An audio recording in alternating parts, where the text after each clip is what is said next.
Nang makarating sila sa tapat ng kwarto niya ay marahas niyang binuksan ang pinto at mabilis ding nilak iyon. Nang mailak niya ang pinto ay tinulak niya na itong pahiga sa kama niya. Matulog ka na.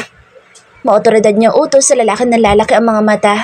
Nagulat pa ito nang yumuko siya.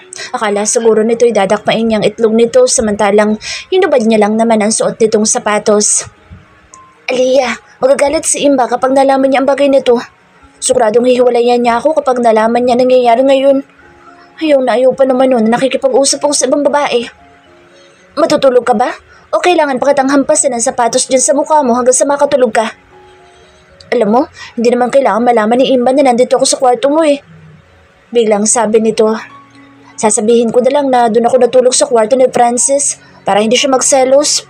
Sunosa kasi yun eh. Huwag mong pilitin na mainis na naman ako sa iyong utang na loob, Mateo. Isa pa, wala akong pakaalam kahit malaman pa ni Timba na dito ka natulog sa kwarto ko. Pagbuhulin ko pa kayong dalawa eh. Imba ang pangalan niya at hindi Timba. Pagtatama nito pero wala siyang pakaalam. Imba man o Timba ay halos pareho lang naman. Wala namang pinagkaiba dahil pareho namang mabantot ang tunog. Matulog ka na kung matutulog ka. Kaya lalaki mong tao, napakadaldal mo. Kung iniisip mo na magsasalos ako sa kababanggit mo sa pangalan na matandang iyon, nagkakamali ka. Wala kang ibang bukang bubig kung hindi si Timba. Mabait si Timba, mapagmahal, mahinihin at higit sa lahat, hindi ka sinasaktan. Eh ano naman ngayon? Dapat ba maapektuhan ako? Dapat ba umiyak ako dahil mas mabuti siyang tao kumpara sa akin? Kapag pinukpok kita ng Timba ngayon, makikita mo talagang hinahanap mo. Aliyah, huwag ka nang maingay dahil matutulog na ako. Ang ingay mo talaga kahit kailan. Umusog ka nga doon. Bakit? Dahil hihiga din ako. Okay. Umusog naman ito kagaya ng sinabi niya. Inarapan niya pa ito dahil akala siguro nito ay gagapangin niya ito. Wala akong gagawin sa iyo kaya kumalma ka. Kahit magubad ka pa sa harapan ko, hindi kita papatulan dahil ayoko masayang ang buhay ko. Aniya, humiga siya patalikod dito dahil baka mapatay nilang ito. Siya na rin mismo ang naglagay ng unan sa pagitan nila dahil baka masuntok niya ito kapag sinabihan siya nito na nagbibigay siya ng motibo. Aliyah, meron ka bang inhaler dyan? Medyo nasusuka kasi ako at saka nahihilo eh. Hindi ko kasi nadala yung inhaler ko. Naiwan ko yata sa sakyan ko. Mabilis niya itong hinarap at kinalimutan muna ang inis na nararamdaman niya para rito. Alam mo kung bakit ka nasusuka ha? Dahil sa katakawan mo sa kape. O ngayon ano ka? Nga. Ang tigas kasi ng ulo mo eh. Tapos kanina naman parang bibitayin kayo sa dami ng kinain nyo. Yang katakawan mo talaga ang papatay sa'yo kapag hindi ka pa nagbago. Latan niya. Wala akong inhaler dahil hindi ako gumagamit ng ganoon. Ayos lang. Mawawala na lang siguro ito mamaya. Bumangon ito at umupo. Isinandal din ito ang likod sa headboard ng kama niya. Kahit nakakainis ang mukha ng lalaking nasa kama niya ngayon ay hindi niya ito pwedeng pabayaan na lang. Dahan-dahan niya itong nalapitan at umupo siya sa harap nito bago niya iniangat ang dalawang palad niya para bahagyang hilutin ang sentido nito. Huwag mo kong titigan dahil baka matunaw ako. Wika niya sabay pitik sa tenga nito. Kung makatingin ka talaga para ka manyakis. Alam mo bang isa yan sa ikinaiinis ko? Nag-poppy eyes ito. Feeling pogi talaga. In fairness, ang ganda mo ngayon sa paningin ko. Matagal na ako maganda. Siguro dahil lasing ako kaya maganda ka sa paningin ko. Nagsalita ang bulag. At sino maganda sa mga mata mo? Si Imba na sobrang tanda na? Hindi ko nga alam kung saan banda magandang hukluban na yun eh. Panaka-naka niya itong sinasabunutan habang hinihilot niya ang sentido nito. Magpasalamin ka na para malaman mo ang pagkakaiba na maganda sa mukhang tsaka. Ito naman, hindi na mabiro. Siyempre mas maganda ka kumpara kay Imba. Biglang nalaki ang mga mata niya nang iipit nito sa likod ng tenga niya ang ilang hibla ng buhok na tumatabing sa mukha niya. Maganda naman talaga ang mukha mo kumpara kay Imba. Mas sexy ka rin kumpara kay Imba. Yun nga lang, pagdating sa ugali ay lamang na lamang siya. Siguro kapag binago mo yung ugali mo, iiwanan ko si Imba at ikaw ang pipiliin ko. Makakasalan kita tapos magsasama tayo ng mapayapa at masaya habang buhay. Napakurap-kurap siya. Bakit bigla yata uminit sa loob ng kwarto niya? Kahit bukas naman ang aircon. Bigla tuloy siyang nailang dahil sa sinabi nito. Ngayon lang kasi ito nagsalita ng seryoso. A minute, Aliyah. Paulit-ulit siyang tumikim para mawala ang pagkailang niya. Yung puso niya parang sasabog na rin. Ngayon lang kasi siya pinuri nito. Nakakatakot pala kapag nagseryoso ang lalaking ito. Ayos na bang pakiramdam mo? Hindi ka na nahihilo? Pag-iiba niya sabay ngiti para ipakita dito na hindi siya apektado. Medyo. Ganun ba? Kaya mo na bang umuwi? Tara, ihahatid na kita sa labas. Pinapalayas mo na ba ako? Hindi naman. Ano kasi? Iniisip ko kasi na baka kaya sumasakit yung ulo mo dahil hindi ka komportable dito sa kwarto ko. You're blushing. I'm not. Tanggi niya. Kinilig ka ba dahil sinabi ko na maganda ka at mas sexy ka kaysa kay Imba? Hindi. Hindi naman talaga siya kinilig. Sadyang naiilang lang siya dahil sa mga sinabi nito. Hindi kayo sinasaniban ito ngayon? Well, di nga. Bakit pati tenga mo namumula? Wala sa sarili na kinapa niya ang tenga niya. Maya-maya pa'y naririnig niyang tumawa ito dahilan para hampasin niya ito ng unan sa muka. Aray? Biruan lang dapat, walang sakitan? So gusto ko tang saktan eh. Kapag ba naging mag-asawa na tayo, laging ganito ang gagawin mo? Ang mga lalaking gwapo hindi dapat sinasaktan kung hindi minamahal, Aliyah. Ray, tama na nga. Yung ngisi nito halatang nangaasar talaga ng gusto kaya hindi niya tinigilan ang mukha nito sa kahahampas. Sa tingin mo ba, gugustuhin ko na maging asawa ka ha? Para ano? Para mapanot ako habang nagsasama tayo? Iisa lang ang buhay kaya dapat ingatan ko ng gusto. Itong buhay ko. Aniya. Ngayon pa nga lang, nakikita ko na ang future ko kasama ka, Mateo. Kapag ikaw nakasama ko sa hinaharap, siguradong hindi ako mawawala ng sakit dahil sa sobrang stress. Sasarap ka lang magaling pero kapag hirap na, ayaw mo na. Ano ka manghuhula? Masarap kaya ako magmahal. Saka mo ako husgahan kapag naging asawa mo na ako. Kapag nagmahal ako, bigay todo ako. Sa sobrang pagmamahal ko ng todo, nauubusan ako ng lakas palagi. Ipay-ipay, araw at gabi. Inesmeran niya ito. Alam ko, certified mahilig ka ba naman eh. Sa kama ka lang magaling pero kapag responsibilidad na, wala na. Habang nagsasalita siya, itawa ito ng tawa. Hindi lang basta tawa dahil umahagalpak pa ito paminsan-minsan. Napakawalang hiya talaga. Imbis na makinig at damhin ang mga sinasabi niya ay mukhang nag-enjoy pa ito. May hilig ka dyan. Bastos mo naman. Mami, may makarinig sa'yo eh. O bakit? Hindi ba totoo? Minsan lang naman. At saka natural lang sa tao ang pagiging mahilig at hindi iyon isang krimen, Aliyah. Nagiging masama lang ito kapag hindi mo ginamit ang utak mo. Yung iba kasi kahit alanganin at bawal ay pinagpapatuloy pa rin nila basta lang makaraos sila. Yun ang masama sa sobrang hilig. Basta nalang tira ng tira at nakalimutan ng mag-isip. Manyakas na kasing matatawag ang mga ganoon tao. So, hindi ka ganon? Hindi nga. Sana matagal na ako nasa kulungan kung manyakas ako. Sama talaga ng tingin mo sa akin, no? Akala ko kasi ganon ka eh. Kung pagbabasahan kasi ang mukha mo, dahil mo pang rapist eh. Manyakas na manyakas kasi mga datingan mo. Lalo na kapag nakangisi ka. Judgmental ka masyado. Mahal ko ang mga magulang ko kaya hindi ko sila bibigyan ng kahihiyan, no? At kahit sabihin pa natin na ulila na ako, di ko pa rin gagawin ng ganoon dahil ayokong tumanda sa kulungan. Ano akala mo sa akin walang pangarap? Pangarap ko rin na magkaroon ng masayang pamilya kagaya ng iba. Ano akala mo sa akin patapon na ang buhay? Mapanghusga ka talagang babae ka. Kinagat niya ang labi niya. So mali pala siya nang iniisip tungkol sa tukmol na ito. Nag-iisip din pala ang lalaking ito. Ang akala niya kasi puro hangin lang nasa loob ng utak nito eh. Sa madaling salita, mabait at matino ka? Ganun ba? Kulang pa. Idagdag mo yung gwapo. Bakit magwapong-gwapo ka sa sarili mo? May konting itsura lang pero hindi ka gwapo. Huwag kang ano dyan. Basta, idagdag mo yung gwapo doon sa una mong sinabi. Akala mo naman ikamamatay nito kapag sinabihan ng pangit. Sa kabila ng pananakit ng ulo ni Mateo ay nagawa niya pang ngumiti dahil namulatan niya si Aliyah na mahigpit na nakayakap sa kanya.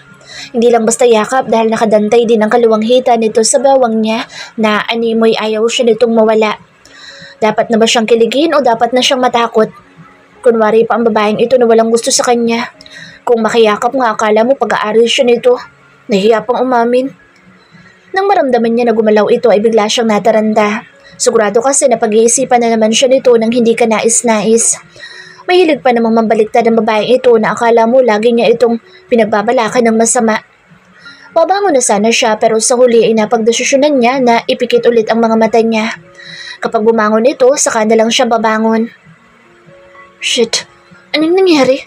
Did I hug him? No, you didn't hug him, Aliyah. You're not a maniac, okay? Gusto niya matawa sa mga pinagsasabi nito na tila ba nababaliw na pero pinigilan niya ang sarili niya. Hindi na siya nagtaka kung bakit nakayakap ito sa kanya. Masarap naman talaga kasi siyang kayakap dahil bukod sa maskulado siya, pogi pa siya at mabango. Anong oras kaya gigising ang lalaking to? Gigisingin ko na ba to o hihintayin ko na lang na magising? Narinig niyang tanong nito kahit wala naman itong kausap bukod sa sarili nito. Maya-maya pa ay mahina nitong niyugyug ang balikat niya. Mateo, gising na. Yari tayo kina daddy kapag nalaman nila na dito ka natulog sa kwarto. Doon na siya nagpasya na imulat ang kanyang mga mata. Nagkunwari din siyang humikab ng sunod-sunod para hindi ito maghinala na kanina pa siya gising. Masakit pa bang ulo mo? Kaya mo na bang umuwi o kailangan pa kitang ihatid? Malunganay nitong tanong. Magulo ang buhok nito pero maganda pa rin naman ito kahit papaano. Anong oras na ba? Tanong niya. 11:00 na, Mateo. Maaga pa pala. Maaga pa talaga. Maaga pa para bukas. Peloso po nitong tugon. Ngayon lang ako tinanghali ng gising. First time mangyari sa akin to. Kung hindi ako natulog kanina, marami na sana ako nagawa. Kasalanan mo lahat ng to eh. Gusto mo ba? May gawin tayo? Marami pa namang oras kaya marami pa tayo magagawa. Aliyah, i-double lock mo muna yung pinto para hindi nila tayo maistorbo sa gagawin natin. Biro niya na naging dahilan ng paghataw nito ng unan sa mukha niya. Hindi pa nga siya pinapakain ng almusal, minamaltrato na kaagad siya. Dapat talaga sa mga ganitong babae pinapakulong eh. Pasalamat ang babaeng ito at ipinanganak siya na Maginoo. May takot sa Diyos at higit sa lahat ay matiisin. Imbes na protektahan niya ang mukha niya sa ginagawa ni Aliyah ay hinayaan na lamang niya ang babae na saktan siya. Yurakan, maltratuhin at higit sa lahat ay apihin ang buo niyang pagkatao araw-araw. Naniniwala kasi siya sa kasabihan na kapag sinasaktan ka na ibang tao, hindi mo dapat sila ginagantihan. Pagkus ay dapat mo silang pasalamatan dahil sila ang dahilan kung bakit nagiging matatag ang isang tao at bumabangon. Nang mapansin nito na hindi siya pumapalag ay kusa na lang itong huminto. Tamad niya itong tiningnan. Tapos ka na? Hampasin mo pa ako ng hampasin hanggang sa maging manhid na ako, Aliyah. Patayin mo na lang kaya ako para iisahan na lang. Lahat ng meron ako ay kunin mo na rin. Total wala na rin namang silbi itong buhay ko eh. Dito ka ba masaya ha? Dito ba? Sige lang, saktan mo pa ako hanggang sa layasan ako ng kaluluwa ko. Wala kang awa. Napakasama mo talaga. Anak ka ng dyablo. Sa pagkagilalas niya, bigla itong tumayo at may kung ano na hinalungkat sa drawer nito. Nang umarap ito sa kanya, nagulat pa siya dahil may hawak na itong cutter kaya naman mabilis siyang napabangon at napasiksik sa headboard ng kama nito. Alin kayong parte ng katawan mong una kong hihiwain? Yang leeg mo kaya? Yang dibdib mo? O yang gitnang bahagi ng katawan mo? Ikaw na magdesisyon. Alin ang gusto mo unahin ko, Mateo? It's a prank! Masyado ka talaga seryoso? Umakting lang ako, ano ka ba? Yung mga sinabi ko ay linya yun sa pelikula na napanood ko. Palibasa kasi wala kang TV sa kwarto mo, kaya wala kang alam. Bili-bili din kasi kapag may time, hindi yung seryoso mo lahat ng naririnig mo. Mamaya paglabas niya dito sa kwarto nito ay tatawag siya sa emergency hotline para mabigyan ng leksyon ng babaeng to. Di kasi ganito mag-isip ang mga normal na tao. Ang laman lang yata ng utak ng babaeng ito ay puro karahasan eh. Sa tingin mo maniniwala ko sa'yo ha? Walang kangiti-ngiti nitong tanong kaya naman napalunok siya ng sarili niyang laway. Kailangan niyang gumawa ng paraan para hindi siya mabangasan. Hindi niya pinapangarap na dito lang magtapos ang buhay niya. Hindi siya papayag na masira ang katawan niya. Linya naman talaga yun sa pelikula eh. Try mo kasi bumili ng TV, mamaya para hindi ka maboring dito. Ang ganda kaya ng pelikulang iyon. Kahit hindi ako mahilig sa drama, ay nagustuhan ko ang pelikulang iyon. Pagsasinungaling niya. Ang astig kasi eh. Kaya nga minsan ginagaya ko kung anong mga napapanood ko eh. Nakaka-inspired kasi masyado. Nakakaantig ng puso at nakakatulong din minsan para lalong mahubog ang pagkatao ko. He needs to act like it was all real because his life is in danger. Talaga ba? Wow naman, hindi halata ah. At ano naman pamagat ng pelikula na sinasabi mo na nakatulong sa'yo para mahubog ka? Patay, ano nga ba? Ang pamagat noon ay ang pagbabalik ni Roldan Cuba sa kuweba. Mabilis niyang sagot, kunwari pero ang totoo ay hindi naman talaga siya mahilig manood ng pelikula. Iyon kasi ang unang pumasok sa isip niya kaya iyon na ang sinabi niya. Sigurado din siya na walang ganoong pelikula dahil gawa-gawa lang naman niya ang lahat. Huwag naman sana nitong i-research sa cellphone nito ang pelikulang nabanggit niya dahil siguradong katapusan na ng lahat sa kanya. Tumikim muna siya bago nagpatuloy. Kapag napanood mong pelikulang iyon ay talagang maaantig ka. Inapi kasi siya ng taong bayan kaya mas pinili niya na lang na mamuhay sa loob ng kuweba. Kasama ang mga paniki. Doon din sa pelikula na iyon natutunan ko kung paano maging matiisin. Mapagbigay at higit sa lahat ay ang pagiging selfless ko. Di ba nga, kahit sinasaktan mo ako, hindi ako gumaganti. Isa iyon sa natutunan ko kay Roldan Cuba.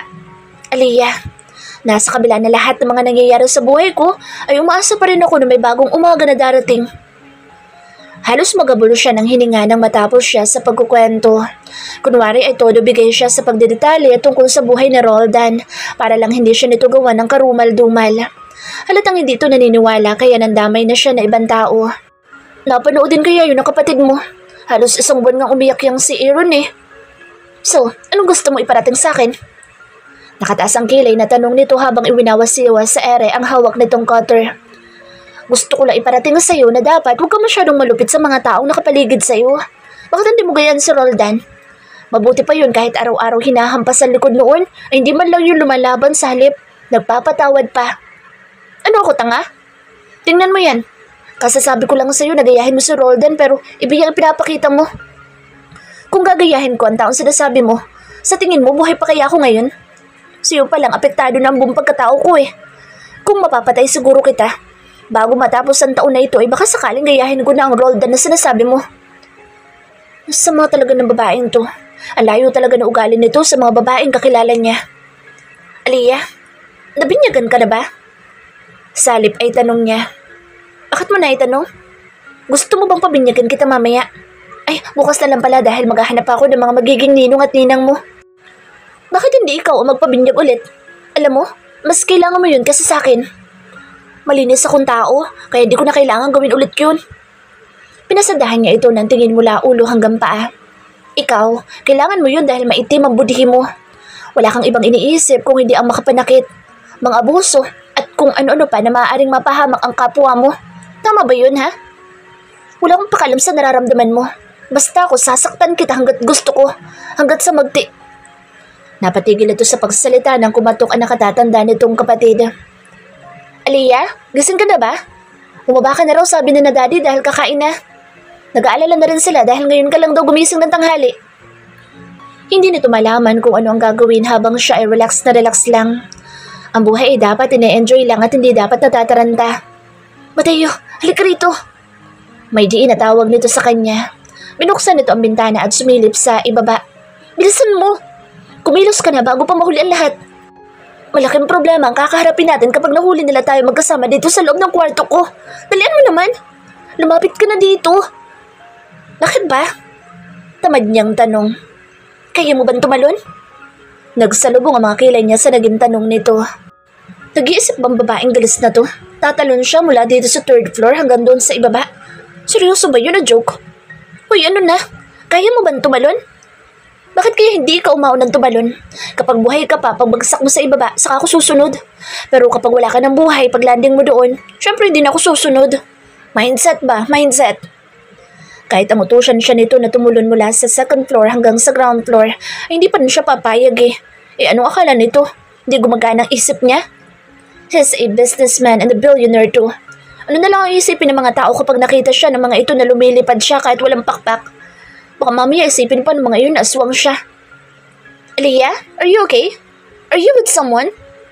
Nang sunod-sunod na kumatok sa Aaron ay minamadali na rin siya nitong tumalon. Sandali lang kuya. Namumutla nitong tugon sa lalaking gusto nang gibain ang pinto. Mateo, bilisan mo na. Tumalon ka na. Pamimilit pa rin ito pero inismiran niya lang ito. Bumalik siya sa kama at prenteng umupo doon. Hoy, ano ba? Kayang-kaya mo naman talunin yan eh. Talagang kaya kong talunin yan. Ang tanong, kompleto pa ba mga buto ko pagbagsak ko sa ibaba? Pag-isip ka nga, kung gusto mong tumalon, tumalon ka. Idadamay mo pa ako sa kalukuhan mo. Ano ang gagawin natin ngayon? Mayayari tayo nito eh. Sumunod ka na kasi sa akin. Huwag mong isipin na mataas ang tatalunin mo. Isipin mo na lang na maililigtas natin ang mga sarili natin. Kailangan lang talaga na may magsakripisyo. Bakit matakot na takot ka? Bakit hindi mo nalang pagbuksan ng pintong yan, ang kapatid mo, kaysa naman para kang tanga dyan na takot kahit wala ka naman dapat na ikatakot? Hindi ba pwede magsakripisyo ka na lang kahit ngayon lang? Ipinagpipilitan talaga nito na magsakripisyo siya. Talagang nababaliw na ang babaeng ito. Bakit kaya hindi ikaw magsakripisyo? Total ikaw naman nakaisip. Ngayon ka lang naman magsasakripisyo, di ba? Bakit hindi mo pa gawin? Gawin mo na. Tatalon ka lang naman, di ba? Isipin mo na lang na foam ang babagsakan mo. At syempre, isipin mo na rin na hindi masakit ang mabalian ng buto. Mariin itong umiling-iling. Halatang hindi nito nagustuhan ang suggestion niya. Kahit sinong tanga hindi gagawin ang gusto nito. Sigurado siya na kahit baliw ang sabihan nito ay hindi talaga ito susundin sa gusto nitong mangyari. Pagagalitan tayong dalawa kapag nagkataon, Mateo. Gumawa ka ng paraan, hindi yung ako lang nag-iisip dito. Sigurado ako na magagalit sila sa akin dahil sa ginawa kong to. Ay naku, Aliyah, masyado mong ginagawang komplikado ang lahat. Huwag ka mag-alala dahil hindi kita pababayaan. Pagbibigay niya ng assurance dito. Ako na bahala magpaliwanag para sa ating dalawa kaya huwag ka nang kabahan. At ano naman sasabihin mo sa kanila? Sasabihin ko kung anong totoo. At ano naman yun? Namuntik mo na akong gahasain habang lasing ako. Biro niya dahilan para panlisikan siya nito ng mga mata. O buti na lang naging maagap ako kaya hindi mo na ituloy ang paglalapastangan sa katawan ko. Hindi ito ang oras para magbiro ka ng ganyan, Mateo. Kapag talaga pinagalitan nila ako, hindi lang katawan mo lalapastanganin ko kung hindi ang buhay mo. Ipinakita pa nito sa kanya ang cutter na kumikintab-kintab dahil sa sobrang talas. Dadalhin ko to sa ibaba para kapag nagkamali ka ng sinabi, ay mabilis kitang matutusok nito. Wala talaga itong bukang bibig kung hindi ang masaktan siya. Dapat talaga ngayon pa lang pinapadasala na ang kaluluwa nito eh. Halos araw-araw kasi nagkakasala ang babaeng ito at walang araw na hindi ito nagpaplano ng karahasan, lalong-lalo na sa kanya. Napakalakas ng kabog ng dibdib ni Aliyah dahil alam niyang hindi magiging madali ang lahat sa oras na binuksan niya ang pinto ng kwarto niya. Siguradong magsusumbong kaagad ang kapatid niya sa mga magulang nila kapag nakita nito na may ibang tao sa kwarto niya at ang malala ay lalaki pa. Buksan mo na yung pinto. Lalo lang maghihinalay ang kapatid mo kapag pinatagal mo pa. Bago mo yan buksan. Baliwalang sabi ni Mateo kaya tinapunan niya ito ng masamang tingin. Mateo, kahit ngayon lang, pwede bang umayos ka? Kung wala kang balak magpaliwanag, it's okay, but please, don't make up a story like we had a secret relationship behind their back. Because I know they will hate me forever. I promise that I wouldn't say anything against your will. Take a deep breath and open the door slowly. Don't worry, I got your back, Aliyah. Thank you, Mateo. This was the first time she thanked him, and she hoped it was worth it. Huminga muna siya ng malalim bago niya sinunod ang payo ni Mateo. Ano ba? Bakit ba ang tagal mong Nabitin sa era mga salitang bibig kasin pa sana ng kapatid niya nang makita sa Mateo sa likuran niya. Dude, what are you doing here in Aliyah's room? Kayo na ba? Kailan pa? Sunod-sunod itong tanong kay Mateo na tila walang balak magpaliwanag. So, may relasyon na nga kayo at inililihim niyo lang sa amin, ganun ba? Arte lang din ba ang pagbabangayan ninyo araw-araw para hindi kami makalata? Ano bang pinagsasabi mo dyan, kuya? Napakamalusyoso mo talaga. Wala kaming ginagawang masama at lalong wala kami relasyon. Asik niya sa kapatid niya dahil halatang iba na ang iniisip nito ngayon tungkol sa kanila ni Mateo. Nagulat siya nang akbayan siya ni Mateo. Pilit niyang inaalis ang braso nito pero hindi siya nito hinayaan. Huwag ka na magpaliwanag pa, Aliyah. Sabi nito. Hayaan mo na lang ang kapatid mo sa iniisip niya tungkol sa ating dalawa. Total naman doon din ang punta nating dalawa. Naunahan niya nga lang, tayo na magsabi sa kanila. Dahil sa sinabi nito ay mabilis siya nitong siniko. Imbes na magpaliwanag ay mas lalo lang nitong ginagawang komplikado ang lahat. Ang mga pinagsasabi nito ngayon ay taliwas sa pinag-usapan nila. How dare he? Wala talagang kwentang kausap ang lalaking ito kahit kailan. Kailan pa naging kayo? Tanong ulit ng kapatid niya dahilan para mapasabunot na siya sa sarili niyang buhok. Wala nga kaming relasyon. Natulog lang talaga kami at yun lang nangyari, kuya. Kung wala kayong relasyon, bakit dito siya natulog sa kwarto mo? Bakit hinayaan mo siya na matulog? Ang dami bakanting kwarto dito sa bahay ah. Pwede naman siya doon sa sala, sa guest room o di kaya sa kwarto ko. Alam mo, umamin ka na lang, Aliyah. Hindi ka na rin naman minor de edad para pagalitan pa ni na daddy. Oo nga. Pagsang-ayon ni Mateo. Huwag mo na kasing i-deny ang lahat, Aliyah. Aminin na lang natin sa kanila na may relasyon tayo at matagal na rin may nangyari sa atin dalawa. Nahuli na nga tayo sa akto tapos itinatanggi mo pa. Honesty is the best policy, Aliyah. Ano sinabi mo? Anong may relasyon? Wala tayong relasyon at kahit kailan hindi tayo aabot sa ganun. Singal niya sa lalaking malaki ang ngisi sa mga labi nito. Kaya pala, kanina nga higpit ng pagkakayakap mo sa akin eh. Umamin ka na kasi hindi yung ako lang lumalaban para sa ating dalawa. Kumanda ka talaga sa akin mamaya. Kumanda ka talaga. Pagbabanta niya pero tumawa lang ito. Ganoon din ang kapatid niya. Magkamali ka lang ng kahit salita ay talagang malilintikan ka sa akin. Huwag ka na magalit dahil natural lang naman ang mga ganitong bagay. Sa una lang masakit pero sa uli masarap na. Sa sobrang inis niya ay marahas niyang inalis sa mga braso nito na nakasampas sa balikat niya sabay walk out. Kilalang kilala siya ng mga magulang niya kaya alam niyang hindi agad siya huhusgahan ng mga ito. Good morning, Dad.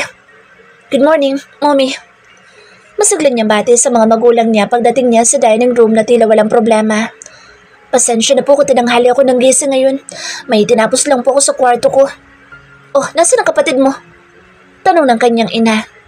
Inutusan namin siya na tawagin ka pero siya naman itong nawala. Sasagot na sana siya nang bigla umeksena si Mateo, ang lalakang masyadong pabida sa pamilya niya. Hi Tito, hi Tita, good morning po. Malakas na bati ni Mateo habang papalapit sa kanila. Ang kapatid niya naman ay nakasunod dito habang nakangiti. Ano kaya ikinuwento dito ni Mateo habang wala siya? Siguradong may sinabi ito sa kuya niya dahil abot nga ang pagkakangiti nito. Umupo ang kapatid niya sa tabi ng mommy nila samantalang si Mateo naman ay naghila ng upuan at umupo sa tabi niya. Good morning, iho. Pabalik na bati ng kanyang ama samantalang ang kanyang ina ay nginitian naman ito. Daddy, may itatanong po ako sa inyo. Untag ng kapatid niya sa mga magulang nila. Kunwari po nalaman niyo na magkasintahan na sina Aliyah at Mateo, ano po magiging reaksyon niyo?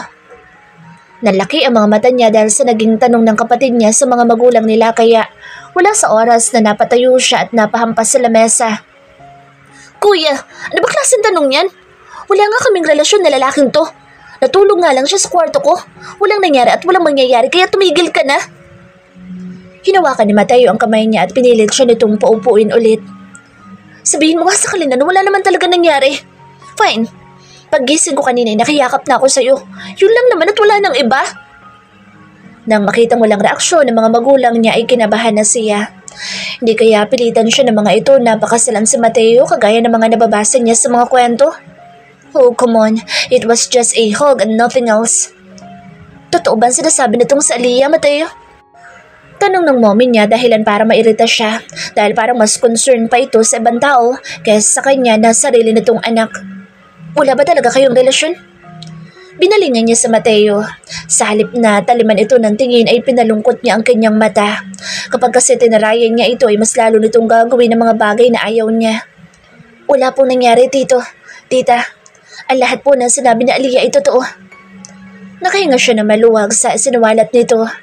At saka, kung magiging kami man po ng anak niyo, sa hinaharap ay kayo pong unang-una na makakaalam dahil kayo po ang una ko liligawan. Hindi naman po yata tama na buntusin ko muna sa Aliyah bago niyo po malaman ang lahat, di po ba? Bakit mo parang siguradong-sigurado ang lalaking to na magiging sila? Kahit sa panaginip ay hindi mangyayari ang sinasabi nito na magiging sila dahil ang gusto niya lalaki ay yung kagaya ng daddy niya na matino at laging pamilya ang priority. Hindi katulad nito na puro pasarap lang ang iniisip. Hindi rin ito husband material dahil wala itong alam sa mga gawaing bahay. Siguradong puro tambay lang ang gagawin nito at hindi ito mag-aalaga sa magiging anak nila kung sakali. Ipinilig niya ang ulo niya at bahagyan niyang sinampal-sampal ang pisngi niya dahil kung ano-ano na ang nararating ng isip niya. Hindi pwede. Hindi maaari. Ayoko maghirap sa piling ni Mateo. Ayoko mangayahiyat at sobrang stress. Hindi ka maghihirap sa piling ko dahil gagawin kitang reyna. Ako lang ang tanging pagsisilbihan mo at wala nang iba. Wala ko sinabi. Hindi niya namalaya na nais sa tinig niya pala ang nasa isip niya. Ano bang ayaw mo kay Mateo, Iha? Usisa ng ama. Mayaman siya, matalino, mabait, masipag at higit sa lahat ay kilalang kilala na siya ng pamilyang ito. Maswerte kayo sa isa't isa kung kayo magkakatuluyan. Hindi na naman kami tututol kung talagang ang nagmamahalan kayong dalawa. Are you serious, Dad? Really? Sarkastiko niyang tanong dahil parang ipinamimigay na siya nito.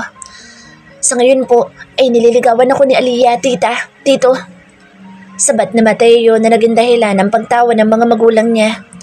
Hindi ko pa po siya sinasagot dahil baka isipin po ng mga kaibigan ko na isitugat ako. After 5 years po, sasagutin ko na siya. After 5 years po, saka kayo magkakaroon ng apo sa amin. Nagtawanan ng malakas ang mga taong nandoon dahil sa sinabi nito, maliban sa kanya. Sa mga oras na ito kasi ay gusto na niyang pukpukin ng plato ang bunbunan nito para umuwi ito ng may kapansanan na. Sagutin mo na kaagad para magka-boyfriend na yan. No boyfriend since birth ka sa batang yan, kaya sana sagutin mo na. Sulsul ng mamay niya habang natatawa. Nang sa ganoon ay mabigyan niyo agad kami ng maraming apo. Sure, tita. Sagot ni Mateo sabay tingin sa kanya. Narinig mo yun? Bigyan daw kaagad natin sila ng apo. Pero syempre, kailangan mo muna akong pakasalan para may panghawakan ako. Bagay talaga kayong dalawa. Panunukso naman ang kapatid niya. Hindi talaga malabo na kayo magkatuluyan sa huli. Oo naman, dude. Mahal na mahal kaya ako ng kapatid mo. Sa ngayon kasi wala pa ako nararamdaman sa kanya pero syempre darating ang araw na matututunan ko rin siyang mahalin. Siguro, konting effort pa tapos marami ligo bago ko siya magustuhan.